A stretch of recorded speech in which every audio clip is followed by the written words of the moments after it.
প্রথমে বলি কৃমি হলে কি কি লক্ষণ দেখা যায়।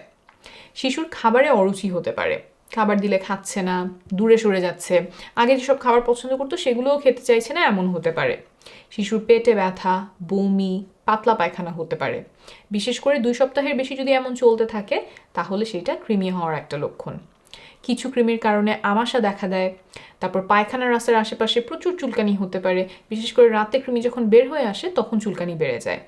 শিশুর বারবার রাতে ঘুম ভেঙে উঠে যেতে পারে, ঘুমের মধ্যে বিছানায় প্রস্রাব করে দিচ্ছে, এমনও হতে পারে। কৃমি শিশুর শরীর থেকে পুষ্টি শুষে নেয়, ফলে শিশুর ওজন কমে যেতে পারে, সে রোগা হয়ে যেতে পারে বা ওজন বাড়ছে না এমন হতে পারে। শিশুর শরীরে আয়রনের অভাব হতে পারে, রক্তশূন্যতাও দেখা দিতে পারে, কারণ কৃমি শরীর থেকে রক্ত শুষে নেয়। ফলে শিশু দুর্বল হয়ে যায়, চোখ মুখ দেখতে ফ্যাকাশে লাগে, আগের চেয়ে বেশি ক্লান্ত থাকে, আগের মতো হয়তো খেলাধুলা করতে চায় না, বেশি সময় ধরে শুয়ে থাকছে বা ঘুমাচ্ছে, এমন হতে পারে। তাছাড়া কিছু ক্ষেত্রে পায়খানাতেও আপনি কৃমি দেখতে পারেন, তখন তো আপনি বুঝেই যাবেন যে শিশুর পেটে কৃমি হয়েছে। কৃমি হলে শিশুর বেশ কষ্ট হয়, তাই চিকিৎসা করানো প্রয়োজন। এতক্ষণ যে লক্ষণগুলো বললাম এর মধ্যে কোনোটা যদি আপনার শিশুর সাথে মিলে যায় তাহলে একজন ডাক্তার দেখাবেন।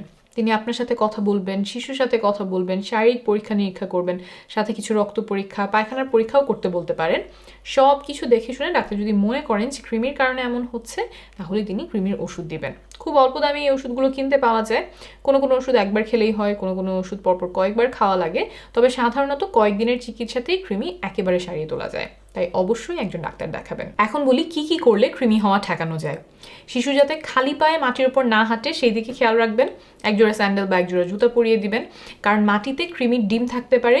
সেই ডিম ফুটে বের হওয়ার পরে মাটিতে শিশু যদি খালি পায়ে হাঁটে তাহলে পায়ের চামড়া দিয়ে কৃমি ঢুকে যেতে পারে। শিশু যদি মাটিতে বসে খেলাধুলা করে, হাতে মাটি ধুলাবালি লেগে যায়, তাহলে খেয়াল রাখবেন ওই অবস্থায় যাতে মুখে হাত না দেয়, কারণ মাটিতে থাকা কৃমির ডিম তখন শরীরে ঢুকে যেতে পারে। হাতে মাটি লাগার পরে ভালো করে হাত ধুয়ে নিতে হবে।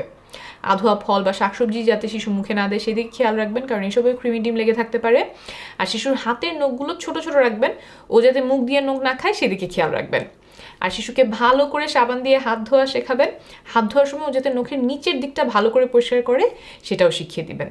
প্রতিবার টয়লেট করার পরে, প্রতিবার খাওয়ার আগে ভালো করে সাবান দিয়ে হাত ধুতে হবে, হাতে মাটি লাগলে হাত ধুতে হবে, যেটা একটু আগেও বলেছি, এগুলো শিশুকে শিখিয়ে দিবেন। আর বাসায় যিনি খাবার রান্না করেন তিনিও কাজ শুরু করার আগে ভালো করে সাবান দিয়ে হাত ধুয়ে নেবেন।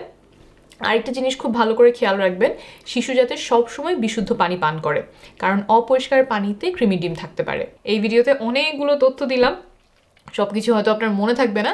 ইন্টারনেটে সহায় হেলথ লিখে সার্চ দিলে এবং গ্রামীণফোনের ইউটিউব চ্যানেলে গেলে এই বিষয় সহ অন্যান্য অনেক বিষয়ে নির্ভরযোগ্য তথ্য পেয়ে যাবেন। আপনার জন্য অনেক শুভ